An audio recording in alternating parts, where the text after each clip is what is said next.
That's the first lesson. The second lesson is about the impact of today's globalization, especially financial integration, on the transmission of economic and other impulses from country to country. What we have seen in the current crisis is how the extraordinary depth and breadth of today's international financial linkages leads to an extraordinarily rapid, efficient, some might say, transmission of economic trends from country to country in a matter of minutes. Now, that transmission can be of good impulses, and it can be of bad, in some cases, disastrous impulses. But the world economy is so tightly tied together, especially financially, that there is a much quicker, a much greater effect of national government actions on other governments than there has been in the past. These are the externalities that have been referred to that are imposed by individual governments on other governments. So this financial integration, the speed with which externalities are transmitted from country to country, heightens the stakes in international cooperation. So, whether from the past or from the current crisis, it seems to me clear that the future of capitalism depends on governments, that the future of capitalism depends on cooperation among governments, that cooperation among governments depends on their willingness and ability to take account of the impact of their policies on other nations. One set of expectations about the future, again building on what was said at the last panel this morning. For the past 10 or 15 years, the world economy has followed a particular model or pattern of economic growth. It is no longer sustainable.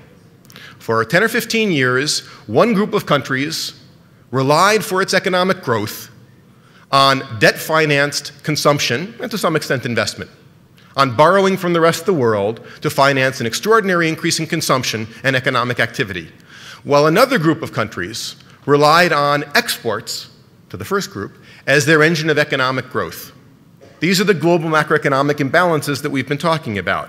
There's nothing necessarily wrong with global macroeconomic imbalances except when they cannot be sustained. And I would argue that the imbalances that built up over the past 15 years are no longer sustainable. There will need to be substantial economic changes, both among countries and within countries.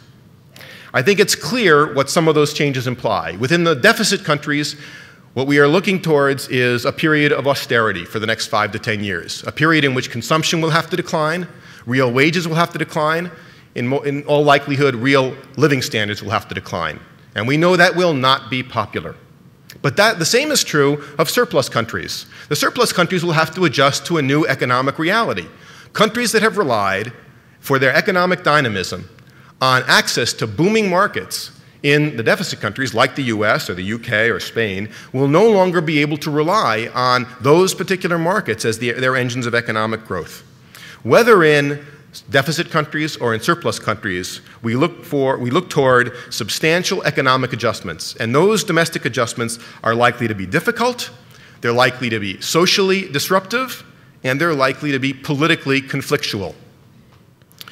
This in turn, that is the political conflicts over the adjustment process that we face, could well threaten the structure of international economic cooperation. So, on this basis, what do I think is likely to be the future of capitalism? I think the future of capitalism is a world in which national government policies are crucial. I think the future of capitalism is a world in which governments can harm or help each other with great speed and with great effect. I think the future of the future of capitalism is a world in which the international economy is likely to raise very controversial political issues both within countries and among countries, and in which these controversies may threaten cooperation among the nations of the world. So I think we face substantial challenges to try to reconstruct a just and open international economic order. Merci. Et maintenant, Lionel Saint-Sou. D'abord, si vous voulez, bien, vous qui voyagez beaucoup, il serait intéressant que vous nous disiez quelle est votre activité, que vous vous présentiez comme on nous a demandé de le faire pour nous-mêmes. Oui, merci Monsieur le Président. Bonjour Mesdames et Messieurs. Mon nom est Lionel Saint-Sou. Je crois qu'on m'a invité pour deux choses. La première, c'est que sous un certain angle, Je dois être un financier français, puisque je suis président de